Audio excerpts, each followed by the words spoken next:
यहाँ मेरे दोस्तों टाइटल आपने सही पढ़ा, पाकिस्तान में Hamas.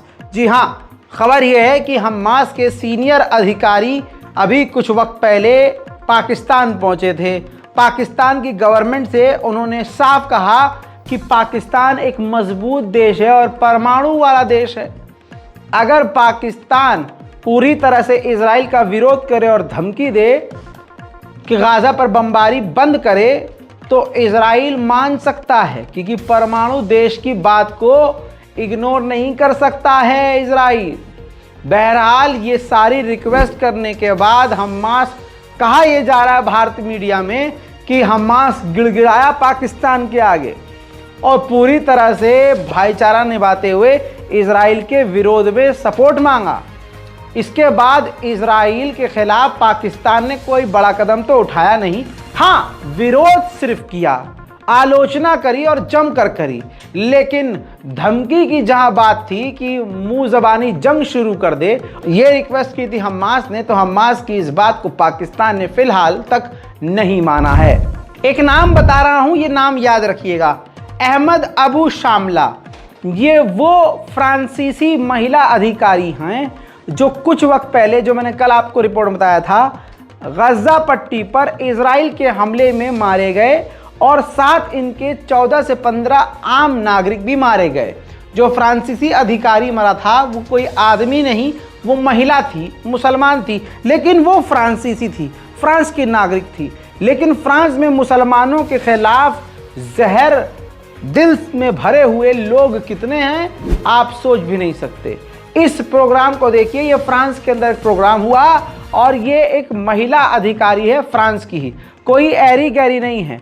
The president of French national assembly, ये जो औरत है जो सफ़ेद अंडे जैसी दिख रही है, इसने अपने प्रेस कॉन्फ्रेंस में और अपने इस प्रोग्राम में जो मर जाते हैं उनके लिए 1 मिनट के लिए मौन व्रत रखा जाता है ना, तो अपनी उस महिला फ्रेंच अधिकारी के लिए 1 मिनट का मौन व्रत रखने से इनकार कर दिया।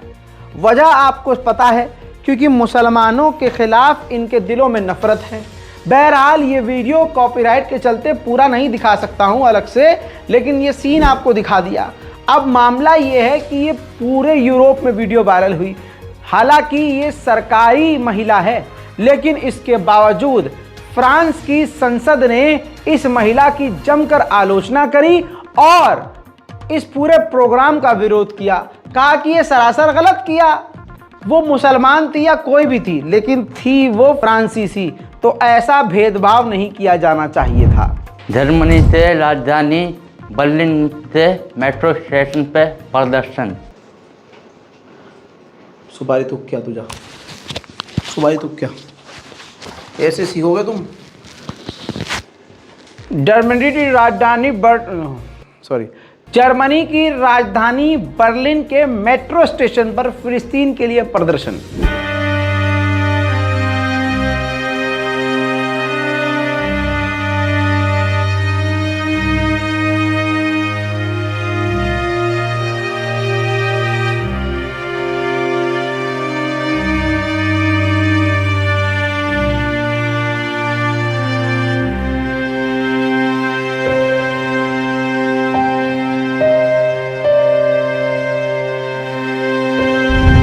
उधर अमेरिका के न्यूयॉर्क में पब्लिक लाइब्रेरी के बाहर भी फिलिस्तीनियों के लिए जमकर प्रदर्शन हो रहा है।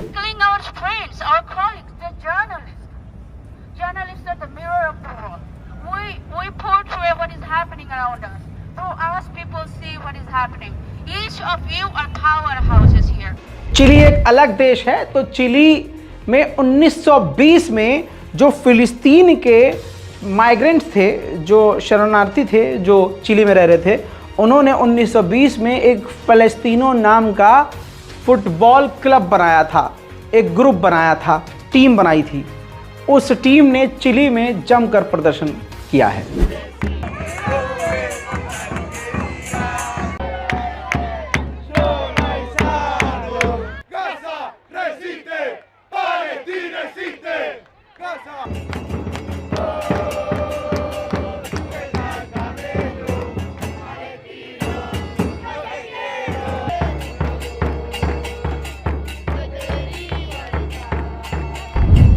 उधर वॉशिंगटन की मेयर जो हैं भाषणबाजी कर रही थी। हॉलीडे आ रहा है, क्रिसमस आ रहा है, तो उस पर जमकर जो है भाषणबाजी कर रही थी और उनके सामने जो बैठे हुए लोग थे सैकड़ों, वो सीज फायर की मांग कर रहे थे, लेकिन पूरी तरह से सीज फायर की बात को वो अनसुना करती हुई पाई गई।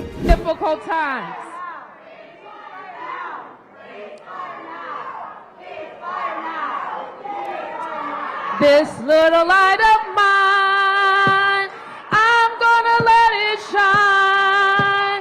This little light of mine, I'm gonna let it shine.